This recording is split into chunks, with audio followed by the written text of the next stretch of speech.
Voilà, chers amis, bonsoir. Je suis content de revoir en ces lieux Arnaud Tessier qui nous présente avec une fidélité exemplaire chacun de ses livres depuis de très nombreuses années. Et il vient nous présenter un livre sur De Gaulle en 69. Vous en trouverez une analyse rapide dans le prochain numéro de Royaliste. Mais Arnaud va nous présenter ce livre maintenant afin d'engager ensuite le débat. Cher Arnaud, vous avez la parole. Merci. Donc oui, De Gaulle 1969, ce livre est une tentative de relecture ou de retour sur la dernière année d'exercice du pouvoir par De Gaulle, qui, m'a-t-il semblé, et c'est l'objet de ce livre, a été en quelque sorte un peu rangé vite, d'une certaine manière, au rayon des accessoires. C'est-à-dire que je pense qu'il y a la photo absolument immuable de De Gaulle en Irlande, le côté shakespearien, le côté sorti un peu théâtral, avec même Malraux qui laisse entendre, encore que ce n'est pas si évident quand on relit vraiment le texte, que De Gaulle aurait fait une sorte de suicide politique. Toute une sorte d'allégorie qui, à mon avis, participe d'un esprit un peu général qui consiste à enterrer De Gaulle très profondément dans la sédimentation française. Et même certains gaullistes, d'ailleurs, y ont participé parce qu'il y a une certaine dimension de nostalgie qui est un peu inévitable, hein, je le reconnais, qui s'empare assez systématiquement de celui qui justement pense à l'Irlande, pense à ce De Gaulle de la fin, et qui est en plus un petit peu, comment dire, conforté par l'image même que De Gaulle donne, parce que c'est intéressant de revoir les films d'époque, les interviews. Il y a une apparence de Gaulle qui est un peu le dessert d'une certaine manière, parce qu'il a l'air âgé, il a ce côté un petit peu qui était décrit fort bien d'ailleurs par Jean Cos, ce côté saurien un peu surgi des profondeurs de l'histoire. Et en réalité, si on regarde derrière cette apparence du De Gaulle vieillissant et un peu, donc encore une fois, shakespearien, on voit que derrière, il y a une sorte de sourde volonté et puis surtout une appréhension très, très claire, très nette du monde qui vient, et on est un peu saisi quand on retourne sur ce qu'il a dit, ce qu'il a écrit, puis ce qu'il a voulu faire. Donc j'ai voulu réexaminer cela. Alors je commence, parce que ça me frappe à chaque fois, par le projet de loi référendaire du 27 avril 1969, donc un référendum qui, comme vous le savez, a entraîné le départ de Gaulle. Il y a un projet de loi assez technique relatif à la création de régions et à la rénovation du Sénat. Et il y a un exposé des motifs qui est inouï, déclaration du général de Gaulle, président de la République, exposant les motifs du projet de loi relatif à la création de régions et à la rénovation du Sénat. Et c'est le document qu'ont reçu les électeurs à l'époque, avec donc ce très long texte et une sorte d'introduction qui est l'œuvre de Gaulle, très manifestement. Je vous lis simplement le premier paragraphe. Comment ne pas reconnaître que si l'impulsion de l'époque transforme matériellement notre pays dans ses profondeurs, elle lui impose en même temps de changer les conditions morales et sociales de son existence. Bref, ce qui est en cause, c'est la condition de l'homme. Il s'agit donc, partout où des hommes sont ensemble pour vivre ou pour travailler, de rendre leur rapport plus humain, plus digne, par là plus efficace. Il s'agit que chacun, là où il fournit son effort, ne soit pas un instrument passif, mais participe activement à son propre destin. Voilà quelle doit être la grande réforme française de notre siècle. Et si on rapproche cet exposé des motifs inouï, parce que aujourd'hui c'est un texte presque à portée philosophique, et puis quand on le confronte à ce qui est la réalité du monde d'aujourd'hui, on a l'impression qu'il décrit le monde dans lequel nous vivons, celui de la globalisation, et puis cette sorte d'univers où l'individu, croyant arriver à son émancipation, est en réalité pris dans une mécanique de soumission effrayante. Et puis on en voit les réactions presque instinctives dans le corps social français, qui donnent lieu à beaucoup évidemment de commentaires.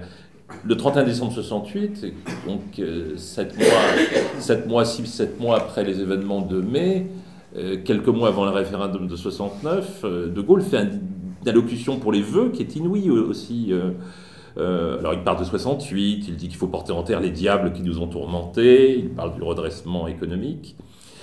et financier. Il dit à l'origine de ce trouble, il y a le sentiment attristant et irritant qu'éprouvent les hommes d'à présent d'être saisis et entraînés par un engrenage économique et social sur lequel ils n'ont point de prise et qui fait d'eux des instruments.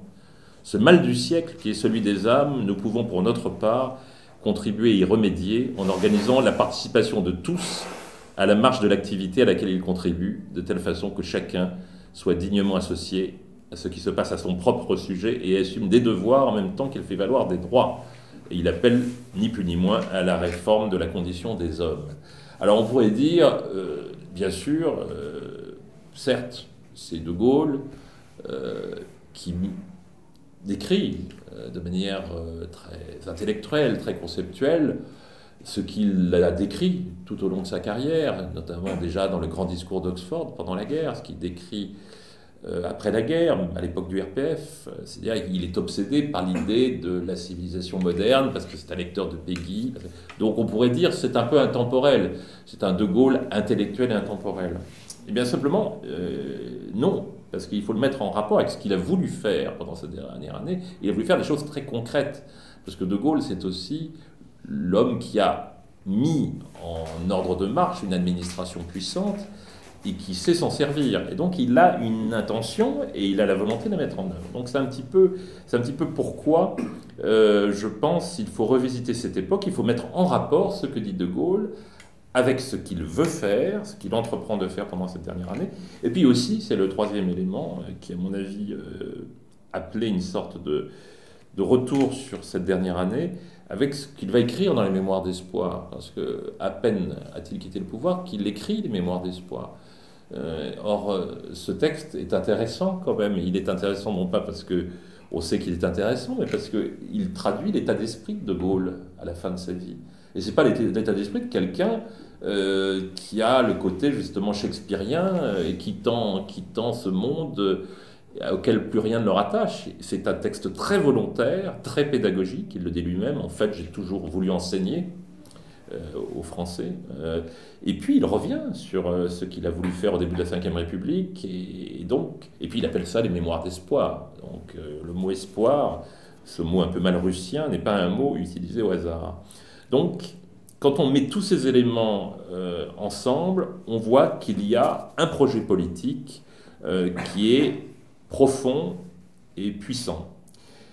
Alors, on pourra dire, ce projet politique, c'est un peu De Gaulle qui monte dans le train de l'histoire, parce qu'il y a eu mai 68, et tout d'un coup, le vieil homme un peu dépassé se rend compte qu'il a oublié un petit peu ce personnage, et c'est vrai qu'il le considère avec toujours un petit peu de circonspection, ce personnage qui est la société des années 60, qui n'est pas seulement française, ce qu'il appelle la société avec ses besoins et ses désirs, quelque chose qui ne le tente pas particulièrement, mais dont il perçoit l'impérieuse nécessité sociale. Donc on peut se dire il est monté dans le train de la modernité avec mai 68. Eh bien non, parce qu'en réalité, ça fait plusieurs années qu'il s'attache à une vision de la société, de l'économie, de l'entreprise et du territoire qui est extrêmement précise. Et il faut se souvenir, quand même, prendre la mesure des choses quand on pense à la densité du temps. De Gaulle revient au pouvoir en 58. Il met les premières années, consacre les premières années de son mandat à l'installation des institutions, au règlement de l'affaire algérienne. Et c'est pourquoi d'ailleurs il désigne Michel Debré. Il le fait à dessein, parce qu'il sait que Debré est l'homme adapté pour conduire l'installation des institutions et conduire à son terme l'affaire algérienne.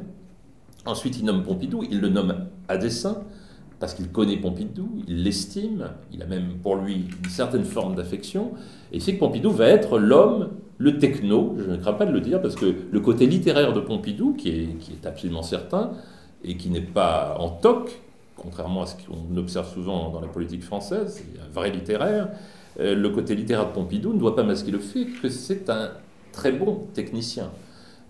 Non pas parce qu'il était nommé au Conseil d'État, mais parce que c'est quelqu'un qui, en réalité, a été intéressé très tôt par l'action publique et par la chose administrative. Et donc Pompidou, c'est l'homme qui, dans l'esprit de De Gaulle, doit pendant les années qui suivent, mettre en œuvre la modernisation du pays avec les grands projets industriels, notamment avec la mise en ordre monétaire, enfin toutes les réformes gaulliennes des années 60. Mais tout ça est extrêmement concentré dans le temps.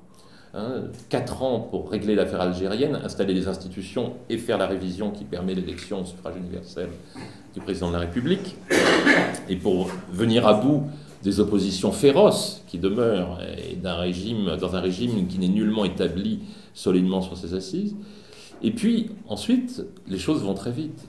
Et dès 65, au moment où il se représente, et je pense qu'il se représente parce qu'il estime qu'il n'a pas fini sa tâche, De Gaulle a déjà cette idée qu'il y a quelque chose qu'il faut transformer au plan territorial et qu'il y a aussi des transformations profondes à apporter au système capitaliste.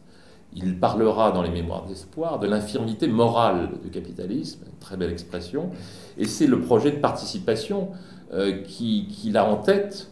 Ce n'est pas un technicien de la question sociale ni des questions économiques, mais il sait ce qu'il veut. C'est-à-dire la participation, pour lui, ce n'est pas seulement la participation aux fruits de l'entreprise, ce n'est pas seulement la participation des salariés au fonctionnement de l'entreprise, qui a été engagée avec la création des comités d'entreprise. De Gaulle est toujours sur la lancée des réformes considérables de 44-45, mais c'est aussi la participation au capital, en quelque sorte. De Gaulle veut imaginer un nouveau partage entre les salariés et les actionnaires du capital des entreprises. Et les idées vont assez vite autour de lui sur ce plan.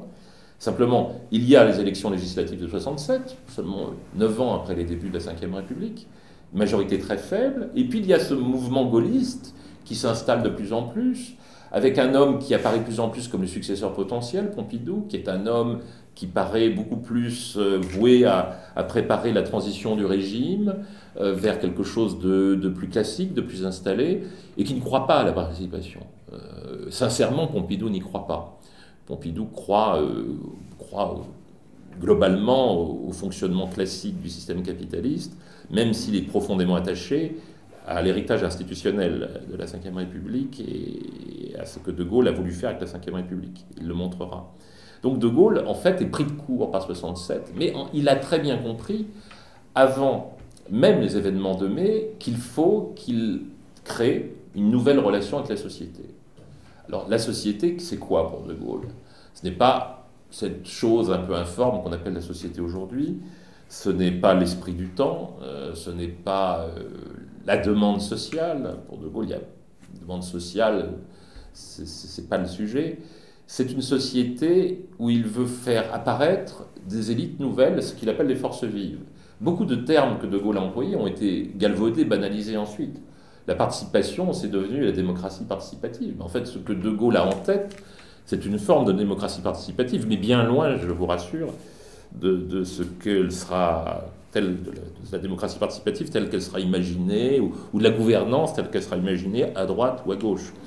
Et de même, De Gaulle a une vision de la société aussi, d'une manière générale, du territoire qui est extrêmement précise. Donc pour lui, les forces vives, terme aussi qui a été banalisé, ce ne sont surtout pas les élites traditionnelles locales, départementales, qui sont pour lui les vieilles élites, que je qualifierais un peu de chardonnesques ou mitterrandesques, les vieilles élites du terroir qui n'aiment pas le pouvoir, qui n'aiment pas l'État, qui n'aiment pas cette énergie diffusée depuis la tête, et qui sont pour les contrepoids, les poids et les contrepoids, pour ce qu'on appellera la gouvernance à partir des années 2000, qui sera théorisée par l'excellent M. Raffarin, et qui sera en quelque sorte une sorte de démocratie réinventée qui n'a plus rien de démocratique, qui est les groupes de pression qui s'équilibrent. Et ces élites-là, De Gaulle n'en veut plus.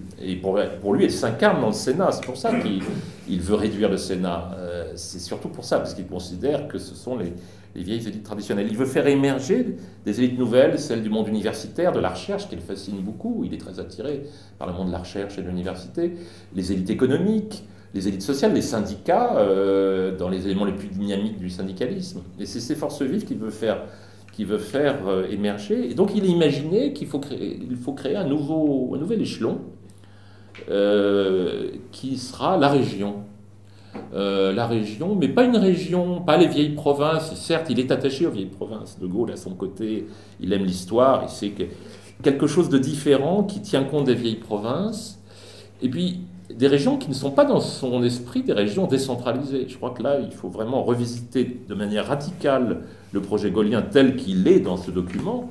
La région de Gaulle, ce n'est pas une région décentralisée. La région de Gaulle, c'est un échelon de l'action de l'État, c'est l'équivalent, l'échelon régional du plan, mais c'est aussi le lieu de rencontre avec ces élites nouvelles, ces forces vives. Alors il y a bien quelques élus, parce que pour De Gaulle, on sait qu'il faut mettre quelques élus, mais il y a surtout pour lui des représentants des nouvelles forces vives de la société.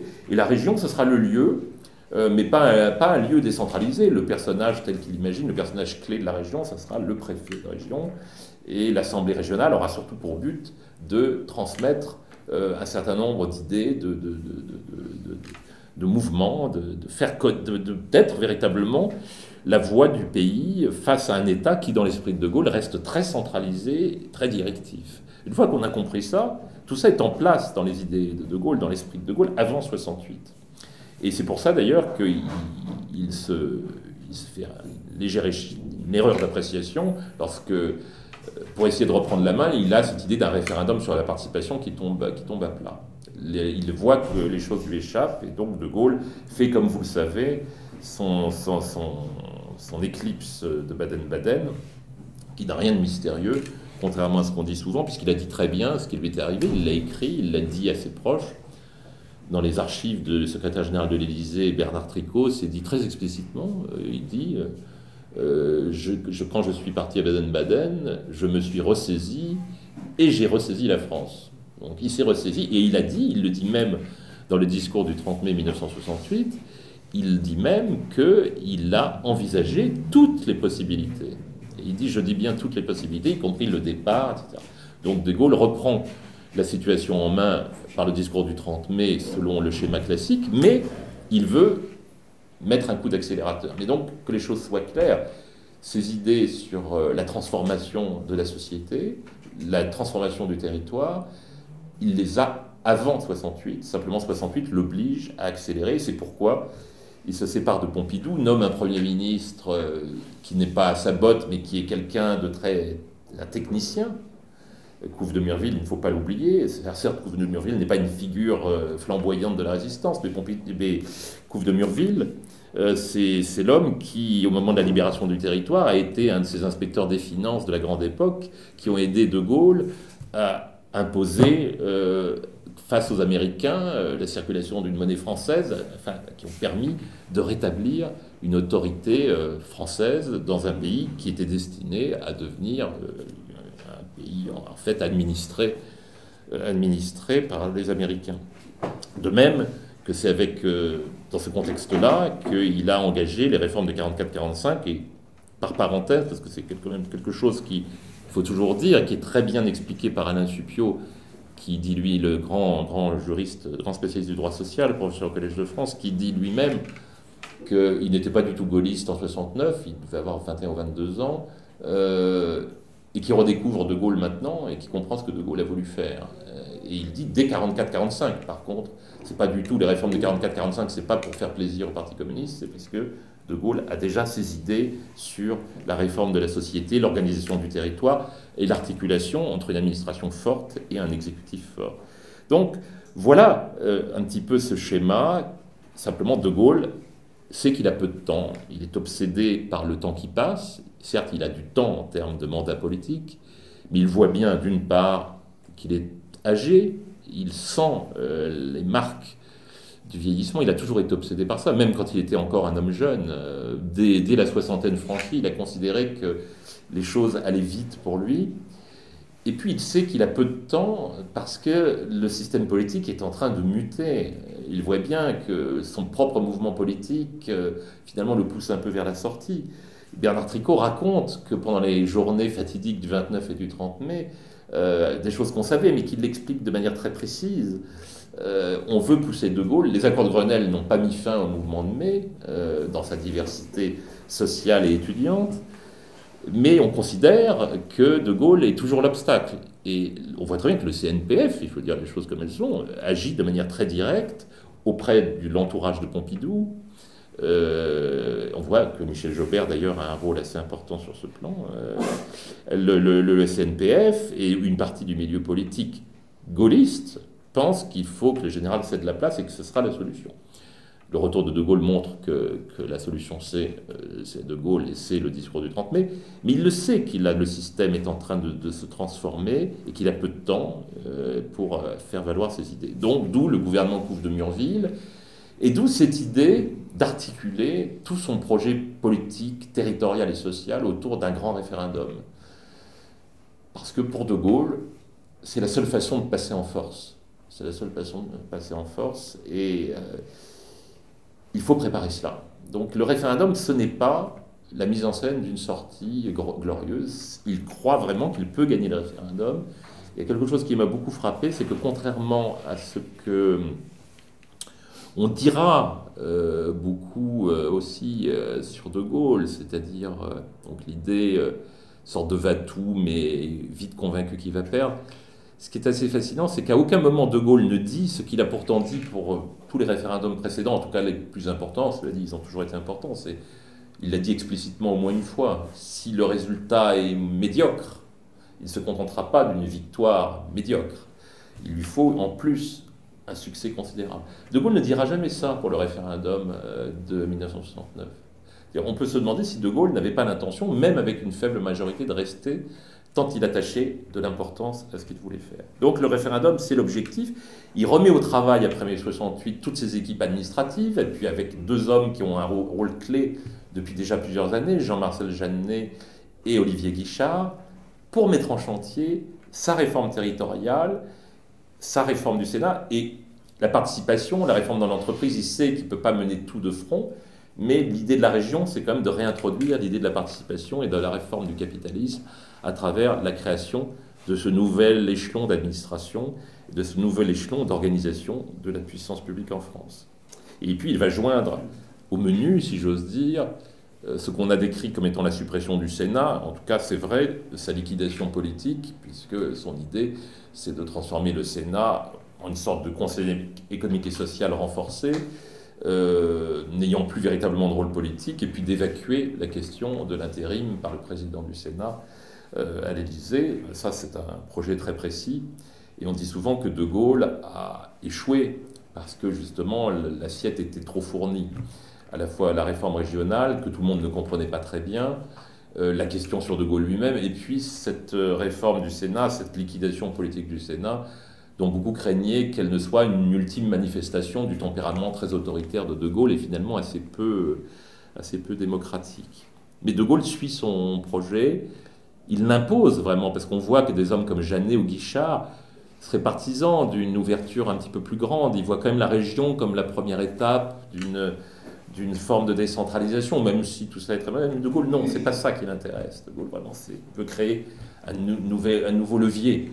Un nouveau levier qui s'inspirera des anciennes provinces, mais qui sera quand même un levier technique, technicien, technocratique. C'est ce côté toujours chez De Gaulle, cette façon d'être à la fois un homme de tradition et puis un homme extrêmement moderne avec l'esprit pratique. Et on le voit avec le fameux discours de Quimper au début de 1969, où il va expliquer cette double intention. Il va l'expliquer devant les Bretons. Et c'est amusant parce que vraiment, il y a toujours une obstination aujourd'hui à voir dans ce discours, y compris chez des gens très gaullistes, un discours décentralisateur. Et je suis passé il y a quelques semaines dans l'émission de Jean Lebrun, qui est breton, La Marche de l'Histoire, et il m'a interpellé là-dessus. Il a passé un extrait pour montrer De Gaulle parlant breton. Mais cet extrait lui-même est extraordinaire parce que dit De Gaulle au breton? Pourquoi il dit que la Bretagne est grande? Il dit bien sûr c'est une province avec une histoire fabuleuse, et puis il dit ces mots en breton parce qu'il a ses propres origines familiales, et puis parce qu'il admire cette puissance historique. Mais quel est le centre, d'ailleurs le passage l'extrait qui était passé sur France Inter? De Gaulle dit: qu'est-ce qui fait la grandeur de la Bretagne? Vous êtes grand parce qu'en pourcentage, vous avez donné plus de vie à la France en 1914. Vous êtes grand parce que vous avez donné plus de résistants en moyenne. C'est un véritable pourcentage. La Bretagne pèse lourd pour lui parce qu'elle a pesé lourd dans les sacrifices consentis à la nation. Tout ça n'est pas très décentralisateur, c'est, je dirais, très gaulien dans la tradition, la grande tradition, ce qui n'empêche pas d'être attaché, mais son objectif n'est pas là. Simplement, quand il fait ce discours de Quimper, au début de 69, le contexte a changé.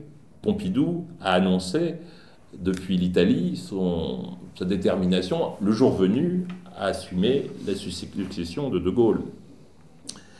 Et comme le dit De Gaulle lui-même, comme il le dira à Pompidou avec une certaine somme de reproches, il l'a rendu possible, il a plombé en quelque sorte, pour utiliser un terme pas très conforme ni à De Gaulle ni à Pompidou, il a plombé le référendum parce qu'une des dimensions du référendum, c'est bien entendu l'engagement de la responsabilité de De Gaulle. Or, à partir du moment où une partie, la droite, les milieux conservateurs, y compris dans la propre majorité de De Gaulle, pensent que la succession est assurée par un homme dont on sait à juste titre qu'il respectera l'héritage institutionnel gaullien. Les divergences, c'est plutôt sur l'Europe, sur l'entrée de la Grande-Bretagne dans le marché commun. Et là, on voit que Pompidou, ce n'est pas une révélation puisée dans les archives, mais simplement, j'en parle dans les mémoires d'Edward Heath, que plus personne ne lit aujourd'hui, mais il y a beaucoup de choses intéressantes dans les mémoires d'Edward Heath, qui sera le Premier ministre britannique négociant avec Pompidou. On voit que Pompidou est acquis à l'idée que le droit européen doit évoluer et sortir du code napoléonien pour évoluer et que les Anglais vont faciliter. Donc on voit qu'il y a une divergence profonde entre Pompidou et De Gaulle qui apparaît très clairement après le départ de De Gaulle.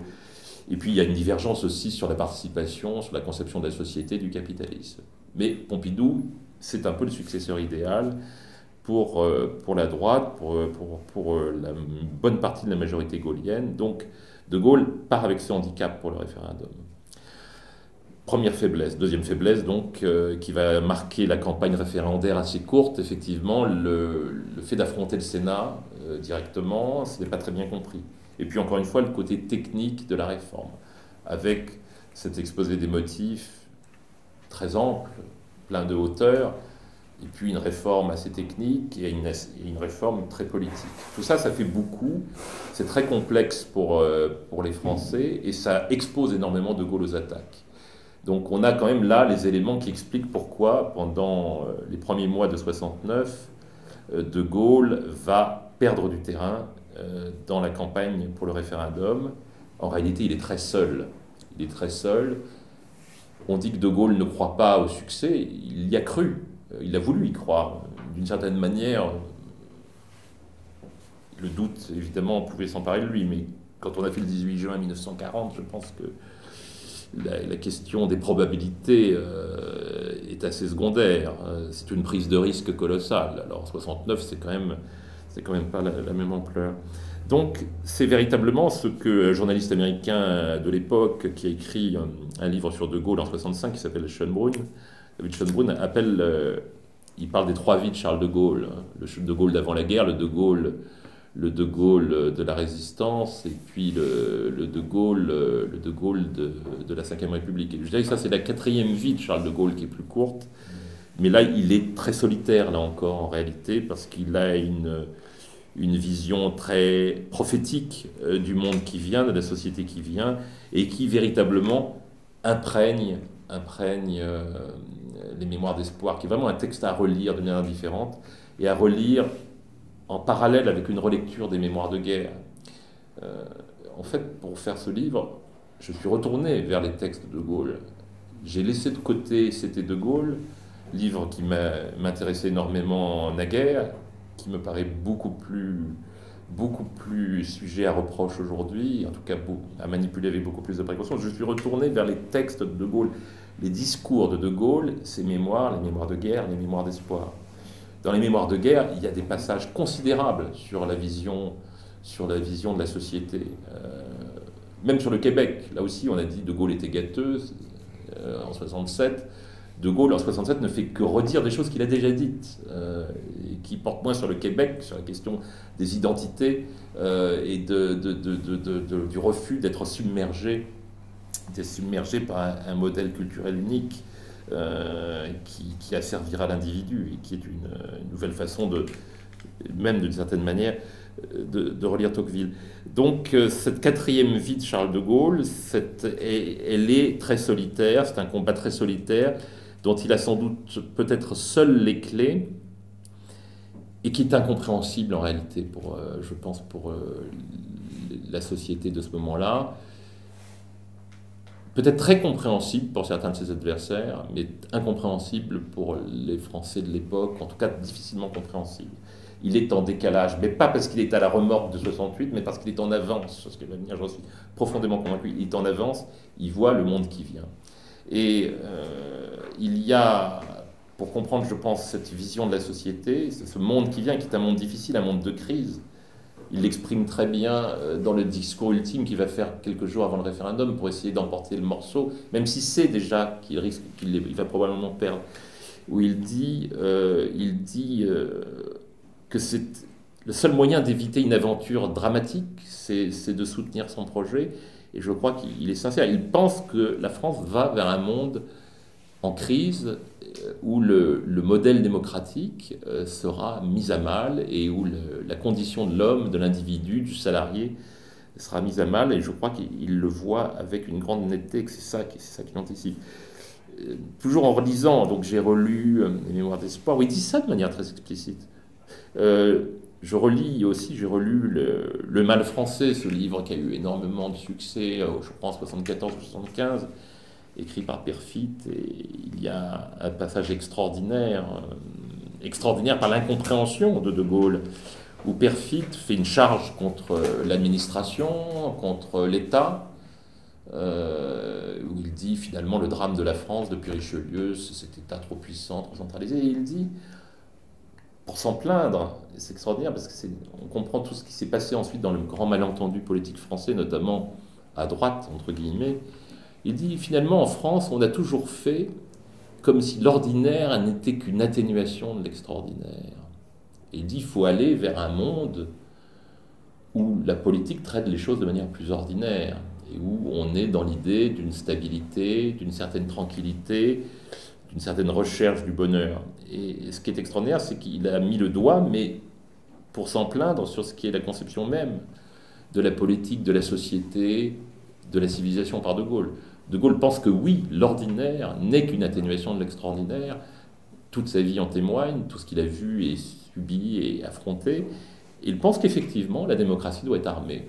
Elle doit être armée, ça ne doit pas être un corps sans armure, selon une expression qu'il a utilisée sur le plan littéraire. Elle doit être armée parce que la loi, c'est la crise, c'est la menace, c'est le péril, et que les périodes de tranquillité, c'est les pauses, c'est les interruptions. Et donc, le rôle d'un chef d'État, ce n'est pas de dire aux gens tout va bien, et les choses iraient bien si vous vous soumettiez plus sereinement à l'ordre du monde, ou au désordre du monde plutôt.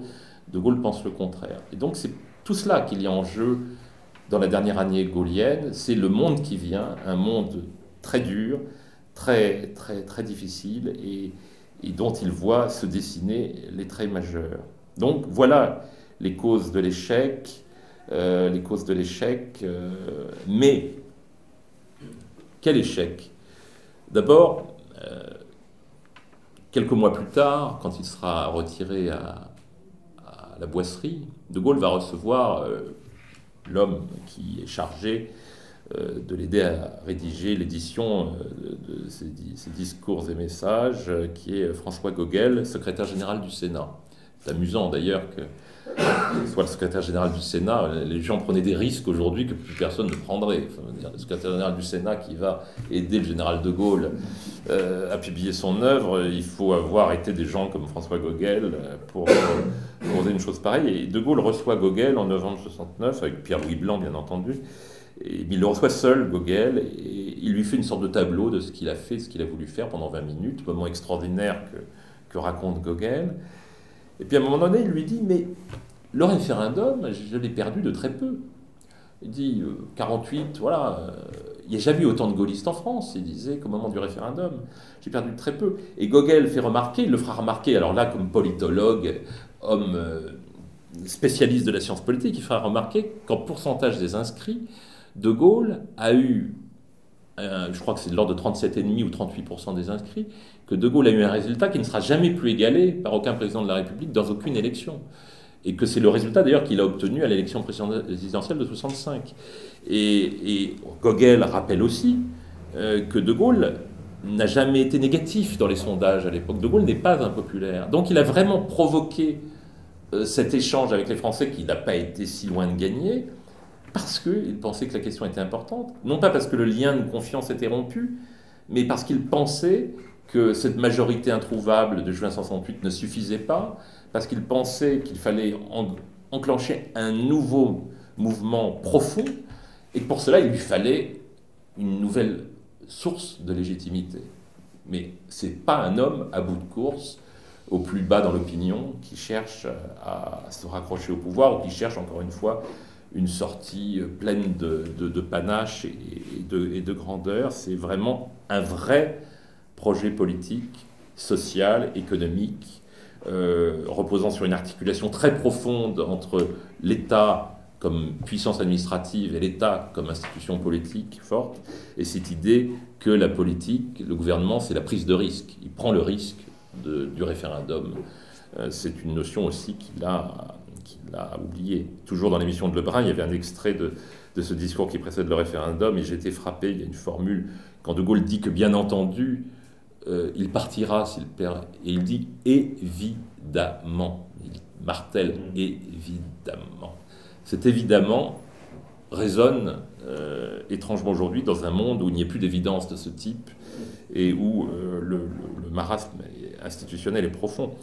Et je ne dis pas ça par nostalgie, je dis ça parce que factuellement, le premier rapport démocratique, ce n'est pas d'organiser dans les conditions un peu folkloriques un débat avec 1% de la population, mais le vrai débat démocratique, c'est la confrontation avec le peuple dans sa composition massive, et puis sur un sujet majeur, comme ce sera le cas, si je puis me permettre cette légère projection dans le futur, avec Maastricht, où là, il n'y avait même pas d'ailleurs, François Mitterrand ne s'était même pas engagé à partir.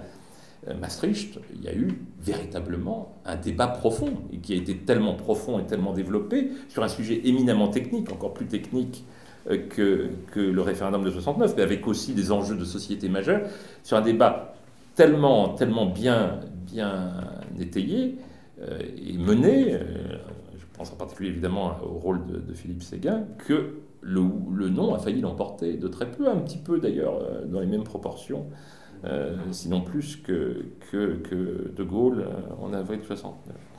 Donc voilà, c'est évidemment, il me semble que cette évidence, j'en suis profondément convaincu, j'espère convaincre les lecteurs, eh bien, il faut la reposer, la remettre au premier plan, parce que ça donne de Gaulle et de la Ve République, et surtout de ce dont De Gaulle vient, du plus profond, quelque chose qui, à mon avis, éclaire ce qu'est la démocratie à la française, c'est-à-dire une construction très laborieuse, de plusieurs décennies, après des expériences malheureuses, mais avec une vision extrêmement claire, qui est celle de Gaulle, et qui est qu'une constitution en France, la France, ce n'est pas seulement une constitution politique, c'est aussi une conception de la société, une conception de l'économie, une conception de l'homme, d'une manière très certaine. Lorsque De Gaulle meurt le 9 novembre 1970, la revue Esprit va très vite faire un numéro consacré à De Gaulle. Il y a 2 articles extraordinaires dans ce numéro. Il y en a un de Stanley Hoffman,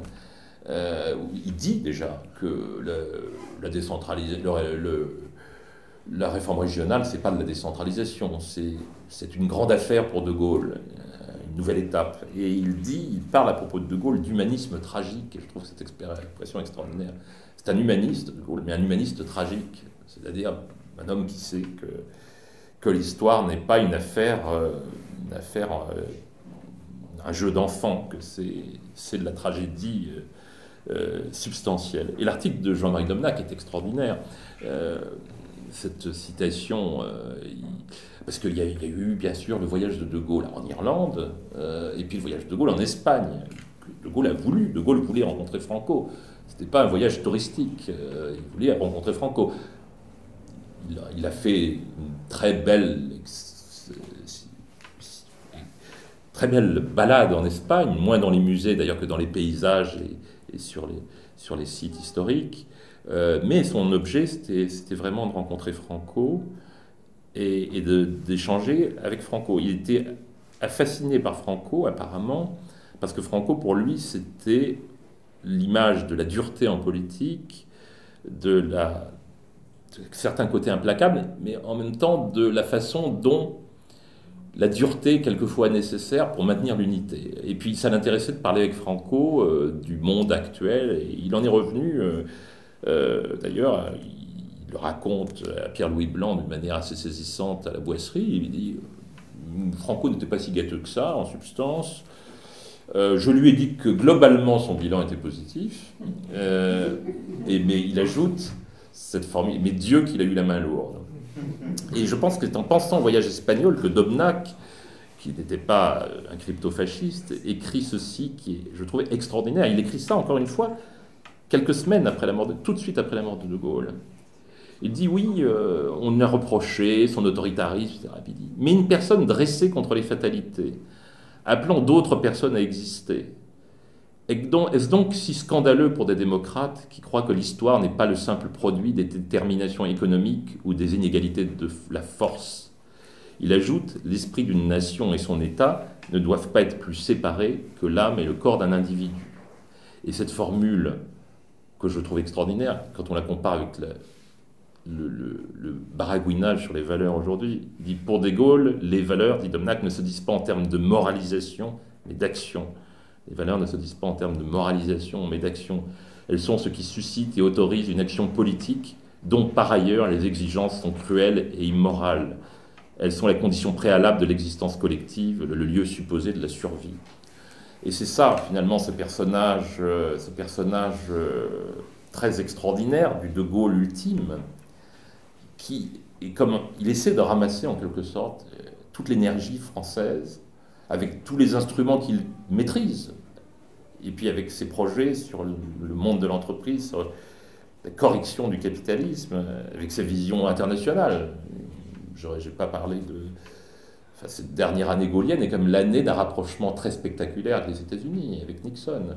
Il y a quelque chose de très étonnant dans ce De Gaulle ultime, où il essaie encore une fois de ramasser toutes les forces de la France, parce qu'il sent un monde qui vient et qui est un monde dangereux, où l'individu, encore une fois, va être menacé par de nouvelles formes d'esclavage. Et il le dit encore une fois dans les Mémoires d'espoir, il l'a dit pendant son existence, il l'a dit au début de la Ve République, et c'est assez étonnant, de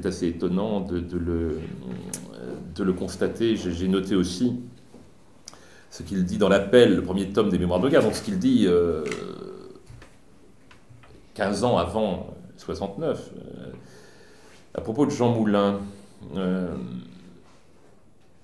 C'est extraordinaire parce que De Gaulle dit exactement ce qu'est la résistance pour lui.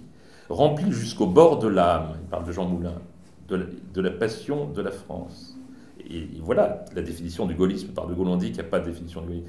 Convaincu que le gaullisme, entre guillemets, devait être non seulement l'instrument du combat, mais encore le moteur de toute une rénovation, pénétré du sentiment que l'État s'incorporait à la France libre. Pénétré du sentiment que l'État s'incorporait à la France libre. Et ça, on retrouve ça aussi, c'est pour ça que j'ai ouvert mon livre par la cérémonie du Panthéon avec Malraux, où Malraux, c'est une scène quand même extraordinaire, quand on la revoit, notamment le film, où Malraux dit cela également, il dit cela de manière très claire. D'abord, il interpelle De Gaulle qui est là, devant lui, il dit « Monsieur le Président de la République », décembre 64, Monsieur le Président de la République, De Gaulle est là. Et puis ensuite, Moulin parle de Gaulle, du De Gaulle historique. Il y a un autre personnage qui entre en scène, qui est le De Gaulle de la résistance, le De Gaulle Et puis, en réalité, De Gaulle, pendant ce film, il faut vraiment le voir sur... Je crois que c'est un film qu'on a dans les archives de l'INA, on le trouve sur le net. On voit De Gaulle mal à l'aise, un peu, comment dire... il y a quelque chose qui l'étreint un petit peu, et je suis porté à croire que ce qui l'étreint, c'est cette double personnalité, à 20 ans de distance avec la guerre. Il a sur les épaules tout ce passé, tous ces combats, et cette idée aussi que de nouveaux combats arrivent, mais qui seront beaucoup plus difficiles, parce que l'ennemi ne sera pas un ennemi extérieur, un ennemi envahissant et occupant la France et porteur d'une idéologie barbare, mais que l'ennemi viendra des profondeurs de la société, avec de nouvelles formes d'asservissement. Et là, il y a beaucoup, je trouve, de Simone Veil, la première Simone Veil, chez ce De Gaulle-là, qui apparaît. Et je pense que cette scène du Panthéon, avec Malraux, qui finalement a bien compris tout cela, il a bien compris. Il a bien compris aussi que le combat est culturel, toute la politique culturelle de la Ve République est une entreprise formidable qui, à mon avis, a été très méconnu, et je crois que l'idée de l'État culturel, tel qu'il était critiqué même par des esprits aussi éminents que Marc Fumaroli, passe à côté de ça. C'est vraiment l'idée, tout le système, toute la République gaulienne, toute la vision de Gaulle est articulée avec cette volonté, encore une fois, d'armer la démocratie vers des menaces qui vont venir de l'intérieur même de la démocratie. Et c'est ce qui rend, je trouve, cette année 69 assez étonnante. Et ce De Gaulle, personnellement, j'ai toujours été un gaulliste de raison, hein, mais je trouve De Gaulle, à ce stade où je suis parvenu maintenant, je trouve De Gaulle émouvant, parce que je trouve qu'il y a vraiment quelque chose de tragique, il y a un humanisme tragique chez cet homme si dur, si exigeant envers les autres, et si attaqué et si détesté, et si attaqué, qui gêne aujourd'hui dans tous les recoins de la politique française, à gauche, à droite beaucoup, et même chez, évidemment, beaucoup de ceux qui se disent gaullistes et s'en réclament. Voilà, je vous remercie.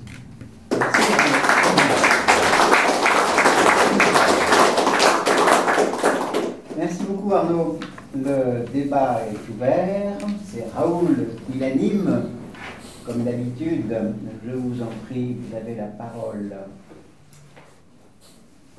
Alors, qui commence?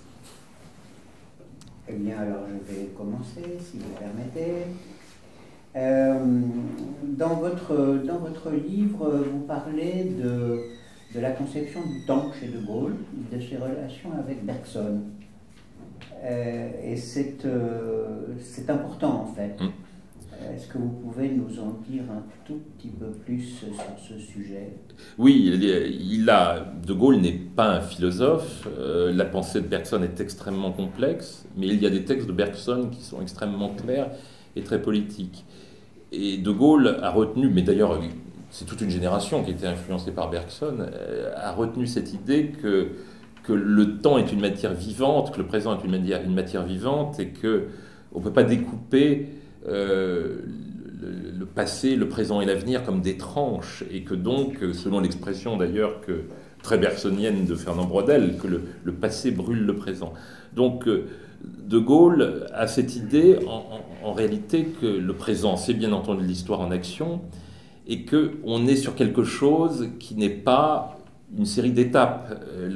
Ça se chevauche, je pense, avec la pensée de Péguy, qui est aussi très influencée par Bergson, l'idée qu'il y a des périodes et qu'il y a des époques du monde, et que les cycles ne recouvrent pas une sorte d'histoire découpée en tranches. C'est pour ça que De Gaulle considère le passé français comme un tout vivant, avec des grands et des bas morceaux, mais pas comme des phases qui se découpent avec l'Ancien Régime, la République, ce qui, à mon avis, permet de dépasser le débat autour de Gaulle monarchiste ou pas. Il est monarchiste comme Péguy, c'est-à-dire que la République, c'est notre royaume de France.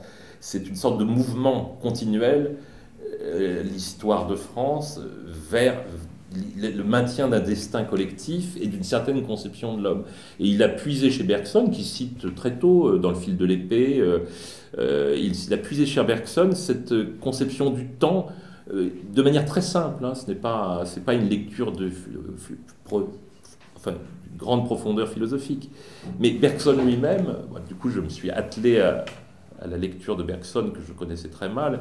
Bergson lui-même, dans un certain nombre de textes qu'il a fait notamment au moment de la guerre de 14, ou qu'il a fait dans certains textes qui ne sont pas toujours les plus connus, le dit à un moment donné. Il parle de la politique. Il dit que la politique, ce n'est pas le passage d'une époque à une autre, que le temps est une matière vivante, que le présent est une matière vivante, et qu'il y a une sorte d'élan qui s'incarne dans une certaine conception des institutions. Et pour De Gaulle, il faut bien le dire, je sais bien que ce n'est pas très, très à la mode, De Gaulle a adapté la pensée de Bergson à son univers, et je crois que la phrase sur Jean Moulin, sur cette incorporation de l'État à la France libre, pour De Gaulle, cet élan vital est porté par l'État, qui est à la fois intemporel et très temporel. C'est l'État qui est une sorte d'énergie qui dépasse... C'est pourquoi d'ailleurs De Gaulle... la clé de la Ve République, une des clés de la Ve République, à mon avis, c'est l'articulation, alors qui est complètement, on en a l'illustration ces derniers jours de manière saisissante, c'est l'articulation entre la politique et l'administration. Il y a un temps de l'administration, qui est le temps qui est une sorte de prolongement du politique dans la durée, et je pense que le secret de la Ve République, c'est cette articulation très forte entre un pouvoir politique très organisée, très énergique, et une administration très puissante, et qui ne conçoit pas les choses autrement, parce que l'administration est dans une temporalité différente. Elle n'est pas là pour suivre mécaniquement les besoins de la société, elle est là pour porter dans le temps, pour porter par une sorte d'élan qui n'a pas la même durée que le politique, pour porter des transformations profondes.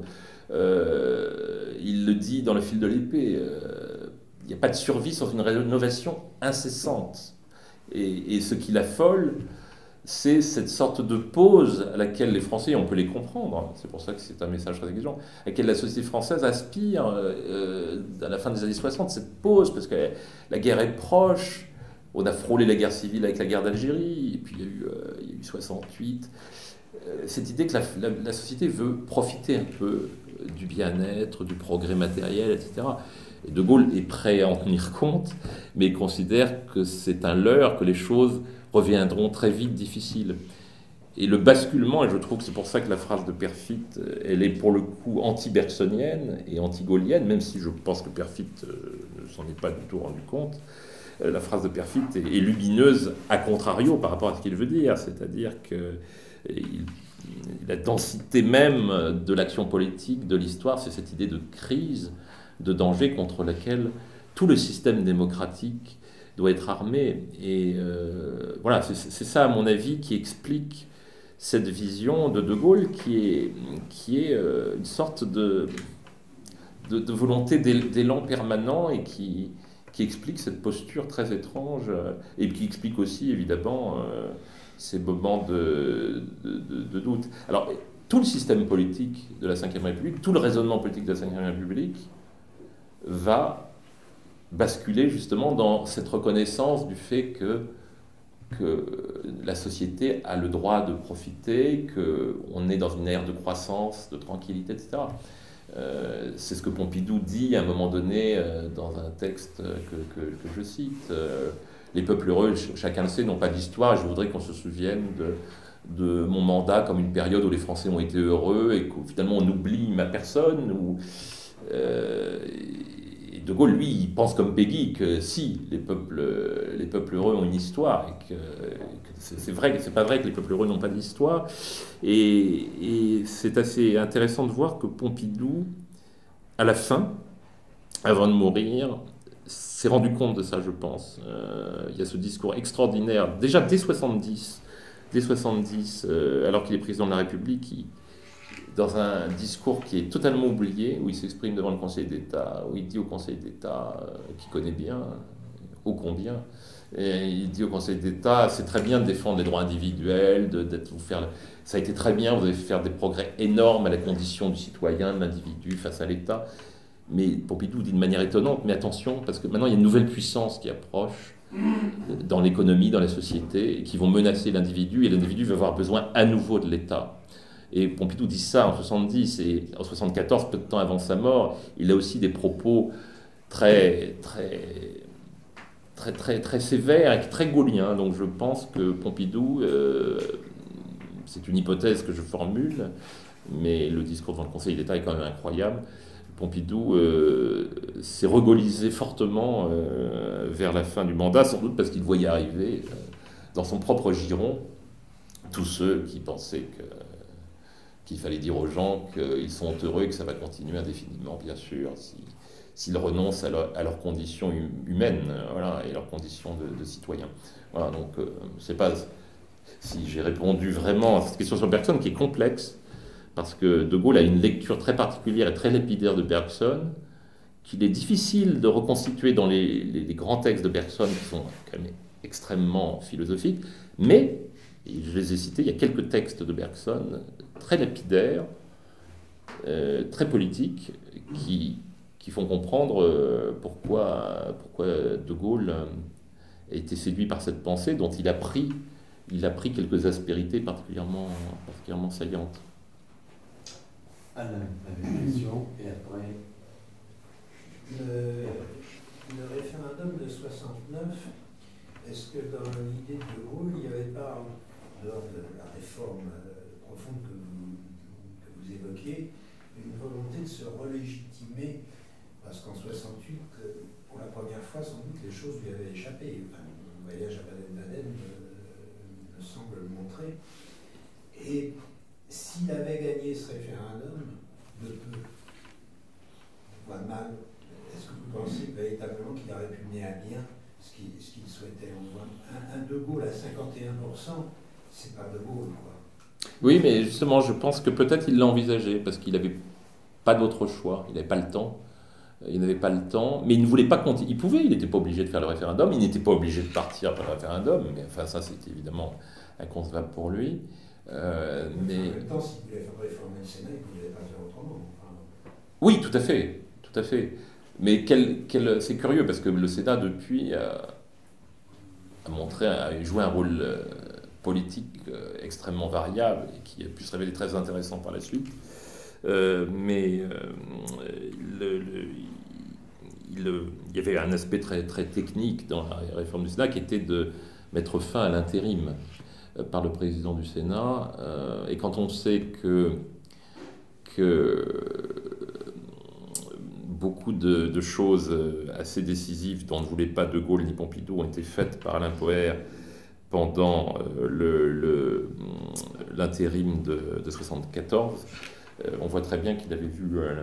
Mais sur l'affaire l'affaire de la légitimité, je pense que ce n'était pas pour réaffirmer sa légitimité présente, parce que, après tout, les élections législatives, c'est vrai que ça avait été des élections de la peur, mais enfin, il avait eu un succès massif, et encore une fois, il était tout à fait, dans les sondages, il était considéré de manière que la plupart de ses successeurs lui envieraient aujourd'hui. Je pense que c'était vraiment pour légitimer ce qu'il allait faire, et non pas pour relégitimer ce qu'il était, mais pour légitimer ce qu'il allait faire. Parce qu'il pensait qu'il fallait que... Et pour légitimer ce qu'il allait faire par rapport à sa propre majorité, par rapport au milieu politique, par rapport au patronat, par rapport aux syndicats, qui ne comprenaient pas du tout ces projets sur le capitalisme, et qui voulaient surtout parler de temps de travail, etc. Je pense que c'était vraiment... Je crois que c'est tout le problème de l'interprétation du référendum d'avril 69, c'est ça. C'est pas pour se relégitimer par rapport à ce qu'il est, mais pour relégitimer ce qu'il va faire. Et c'est vraiment un référendum conçu pour l'action. Mais c'est vrai qu'il a été très affaibli à la fois par, encore une fois, le côté très lourd de l'enjeu référendaire, par le côté très difficile à saisir pour les lecteurs, et puis par le fait que Pompidou, le fait que Pompidou apparaissait comme un successeur naturel et immédiat, affaiblit sa position. Et tout ça s'est fait à très peu de voix en réalité. Il y a eu l'attitude de Giscard d'Estaing. Oui. Oui, mais qui... Oui, tout à fait. Mais d'une certaine manière, je dirais que c'était dans l'ordre des choses. Encore que Giscard n'avait pas eu la même attitude, au moment du 29-30 mai 68, puisque Tricot raconte que c'est Giscard qui vient dire à Bernard Tricot, attention, il y a dans l'entourage de Pompidou des gens qui, avec le CNPF, avec lequel d'ailleurs Giscard n'avait pas de bonne relation, il y a des gens qui, avec le CNPF, poussent au départ de De Gaulle. Et c'est d'ailleurs Pompidou, du coup, informé par Tricot, a mis bon ordre. Il a quand même arrêté. Il y avait des discussions assez fâcheuses. Et puis surtout, De Gaulle est revenu. Et tout ça s'est fait évidemment en très peu de temps. Mais je crois, voilà, c'est sur l'interprétation du référendum. Je crois que c'est pas un référendum, ni une sortie, ni une relégitimation par rapport au passé. C'est la conquête d'une légitimation par rapport à ce qu'il veut faire. C'est vrai, le Sénat, en parlant à des gens qui ont voté à l'époque, beaucoup me disent que le Sénat était un des éléments qui les ont fait voter non, parce qu'ils craignaient encore le côté très autoritaire de De Gaulle et craignaient que disparaisse une forme de contre-pouvoir. Ça, c'est certain. Il y avait un ensemble de facteurs. Mais que malgré tous ces facteurs, et je comprends ce qu'il dit à Gogel, que malgré tous ces facteurs convergents, plus son personnage, son apparence, son style, qui paraissait très vieilli quand même, que malgré tout cela, il était quand même très près de gagner, c'est très révélateur quand même. Et c'est pas seulement parce que c'était le général de Gaulle, bien sûr, mais quand même, il y a quelque chose qui est passé dans tout cela. À vous. Olivier Delorme, il se trouve que j'ai été pendant 4 ans le principal collaborateur de Bernard Tricot à l'Institut Charles de Gaulle dans la préparation du colloque de Gaulle en son siècle, et que nous avons eu, lui et moi, de longues conversations au dernier étage de la maison de la rue Solferino pendant ces 4 années, et je voulais vous dire combien je retrouve fidèlement les échos de mes souvenirs de ces conversations. Ça, c'est très important pour moi, parce dans votre exposé. Et sur la philosophie du référendum, et sur le fait que De Gaulle, dans cette année-là, se lançait, me disait Tricot, dans une nouvelle action réformatrice, et pas du tout qu'il envisageait une sortie prématurée. Il parlait beaucoup de la réforme universitaire, qui a été également un énorme chantier qu'il a confié à un homme tout à fait particulier, qui s'appelait Edgar Faure, et qui était en quelque sorte un personnage nouveau venu dans le personnel gouvernemental de la Ve République.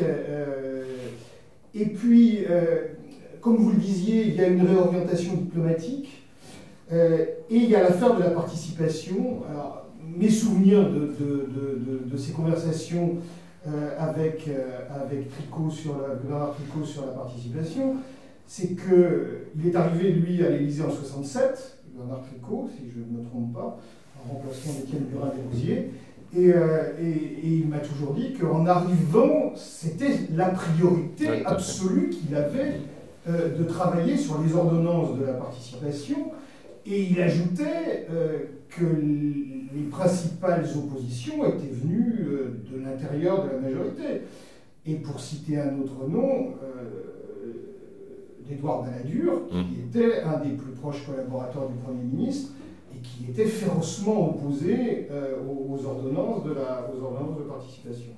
Voilà, ça c'était l'aspect témoignage indirect, puisque un témoin à 2 échelons. La deuxième chose, c'est que je crois que comme vous l'avez esquissé en parlant du rapprochement avec Nixon, il y a aussi dans cette année 69 l'affaire Soames, c'est-à-dire l'idée qu'on peut peut-être refaire quelque chose avec l'Angleterre dans un cadre européen nouveau, qui est saboté par le Foreign Office, puisque les fuites sont organisées, les fuites sur la discussion secrète avec Soames sont diffusées à Bonn par le Foreign Office, et que l'affaire est torpillée. Mais je voulais savoir si vous aviez quelques lumières sur cette affaire Soames, qui m'a toujours semblé à la fois contradictoire avec le veto de quelques années avant, et en même temps très dans l'admiration, enfin dans l'idée que De Gaulle était pris entre son admiration pour la Grande-Bretagne et qu'en gros, il ne pouvait pas y avoir d'Europe sans la Grande-Bretagne, et qu'en même temps, il ne pouvait pas y avoir d'Europe avec la Grande-Bretagne, parce que la Grande-Bretagne regardait, comme disait Churchill en 1944, vers le grand large plus que vers le continent. Il n'était pas hostile à l'entrée de la Grande-Bretagne en tant que tel, mais il pensait que les Britanniques, en tout cas une partie de l'establishment britannique, entrerait dans l'Europe pour la faire évoluer vers ce qu'elle est devenue, comme chacun le sait, et avec une vision totalement non politique. Edward Heath, toujours, enfin, ce gros pavé des mémoires de Edward Heath qui est paru il y a déjà longtemps et qui n'a jamais été traduit en français, sont vraiment très intéressants à lire. Il y a cette conversation avec Pompidou très révélatrice quand même sur cette sortie de Pompidou, quand la première fois que Heath le voit, Pompidou étant président de la République. Mais Heath raconte qu'il a vu De Gaulle à plusieurs reprises quand il était négociateur dans les années 60 pour justement le dossier de l'entrée de l'Union européenne, de l'entrée de la Grande-Bretagne dans la communauté. Et que De Gaulle lui avait dit, la dernière fois qu'il l'a vu, De Gaulle lui avait dit si, c'est peut-être vous ferez peut-être entrer un jour votre pays, vous ferez sans doute, si vous devenez Premier ministre, c'est vous sans doute qui ferez entrer votre pays dans la communauté européenne. Et De Gaulle d'ailleurs lui a dédicacé, il a fait une très belle, l'exemplaire que je possède, il a fait une très belle dédicace des Mémoires d'espoir. Quelques jours avant de mourir, dont Heath parle avec une certaine émotion. Mais Heath n'était pas effectivement sur cette ligne, et on voit bien que... Alors, on a dit ensuite que Pompidou, justement, avait été pour l'entrée des Britanniques, parce qu'il pensait que ça serait un allié pour empêcher la constitution d'une Europe trop puissante. Il faut bien noter d'ailleurs, par ailleurs, que Pompidou a relayé l'opposition de De Gaulle à la ratification de la Convention européenne des droits de l'homme en raison, non pas évidemment de la conception des droits de l'homme, mais en raison du pouvoir que les juges prendraient. Et que Pompidou, dans tout son mandat, a bloqué. Et c'est Poher qui, pendant l'intérim, a débloqué. Donc Pompidou, je pense, avait une vision quand même, et des raisonnements. Mais sur le plan économique, c'est là qu'il différait De Gaulle. Il raisonnait un peu en homme qui connaissait l'entreprise. Lui, il voulait que l'évolution du droit dans les pays d'Europe favorise l'expansion économique. Et je pense qu'il faisait une sorte de distinction entre les deux, alors que De Gaulle considérait que les deux étaient étroitement liés et que le politique devait impérativement commander l'économique. Je pense que c'est un vrai sujet, hein, l'opposition entre De Gaulle et Pompidou, mais je pense que elle repose sur une forme de malentendu qui tient à des caractères, des itinéraires, des formations différentes, et que ce malentendu post-mortem s'est en quelque sorte commencé à se dissiper au moment où Pompidou a compris en réalité ce qu'était en train de devenir le système politique français autour de lui. Il y a aussi un personnage qu'on n'a pas cité qui est jeune, mais qui a un rôle décisif puisqu'il est secrétaire d'État à l'emploi, c'est le jeune Jacques Chirac, qui est dans le sillage d'Édouard Balladur, et qui, lui, il n'y a pas de hasard dans l'existence quand même, hein. Il y a des filiations très nettes dans la politique française, il y a des visions différentes de la société, ou une compréhension, une incompréhension de la société qui s'oppose et qui influence le système. Mais je suis très frappé par ce que vous me dites sur Robert Tricot, parce que ma terreur, c'est qu'on me dise, mais tout ça est sorti de votre imagination, et puis vous recomposez un De Gaulle à votre gré. Mais j'ai quand même une certaine... je me suis appuyé sur un certain nombre de documents, d'écrits et puis de faits. Et encore une fois, c'est saisissant de relire tout ce que De Gaulle dit au cours de sa vie, avant-guerre, pendant la guerre, à l'issue de la guerre et sous la Ve République. Et je crois qu'en particulier, c'est frappant de voir le discours, qui est d'ailleurs fond de tout un discours ultra-libéral, même pas libéral, mais ultra-libéral, et une remise en cause du rôle de l'État qui se fonde sur une analyse de 44-45 en disant que c'est une sorte de moment de reconstruction où il faut satisfaire des aspirations du Parti communiste, du Parti de la Résistance, c'est un De Gaulle politicien, etc. Non, il y a une vision très profonde, très construite de la société, de l'économie, de l'État, que De Gaulle, en plus, laisse en partie en plan par nécessité en janvier 1946 et qu'il reprend en 1958. Il y a ce discours qui est étonnant. Jean-François Kessler le connaît bien, où De Gaulle va voir les élèves de l'ENA en 1959, la loi de l'école maudite, et leur dit on a commencé une partie du travail de rénovation de la France en 1945. J'ai dû faire une pause, j'ai dit ça en substance, j'ai dû faire une pause parce que les institutions n'ont pas suivi, mais maintenant on reprend. Hein. Maintenant il faut continuer, etc. Avec cette formule, le service de l'État le plus noble qui soit dans l'ordre temporel, et qui définit très exactement, je pense, la conception de Gaulle.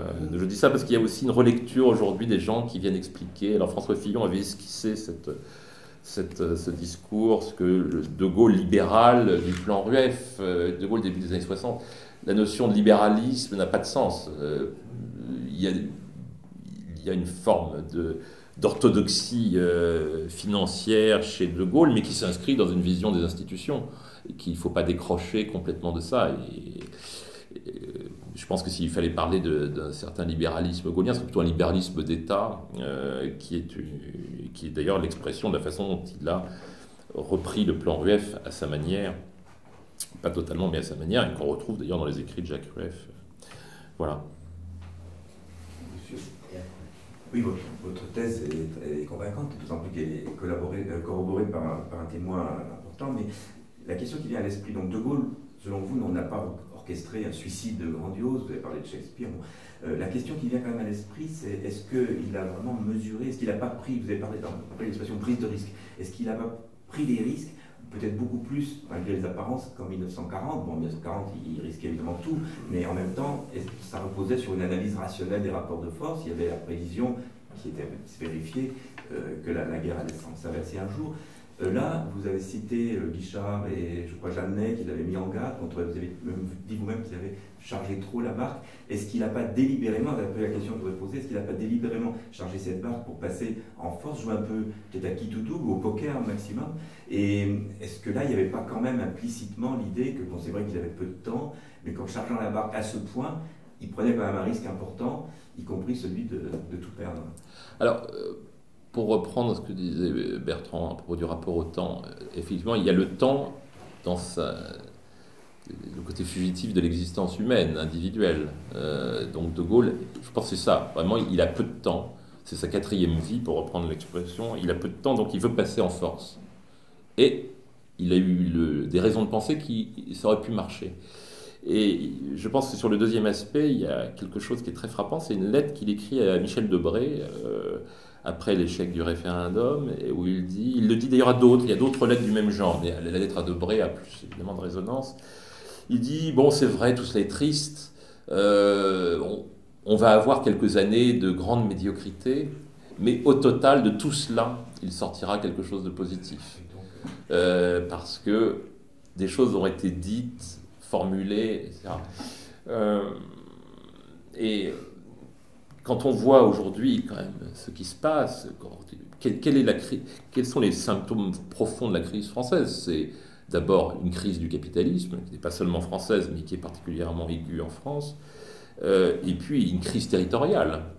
Or, les réponses que De Gaulle voulait apporter par anticipation, c'était une réponse sur l'entreprise et sur le territoire.